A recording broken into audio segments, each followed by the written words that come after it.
بسم اللہ الرحمن الرحیم۔ سب دیکھنے اور سننے والوں کو السلام علیکم۔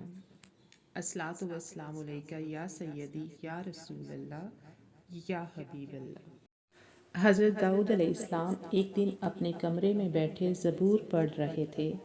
دیکھا مٹی سے ایک سرخ کیڑا نکلا ہے۔ سوچا کہ اس کیڑے کو اللہ تعالیٰ نے کیوں بنایا ہے۔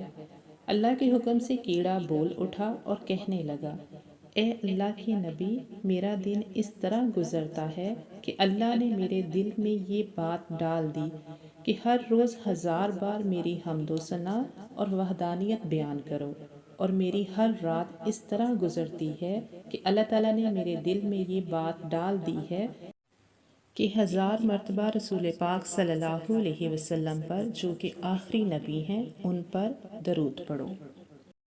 اس لیے دن کے وقت میں اللہ تعالیٰ کی وحدانیت اور اس کی حمد و ثنا کرتا ہوں، اور رات کے وقت میں رسول پاک صلی اللہ علیہ وسلم پر درود پاک پڑھتا ہوں۔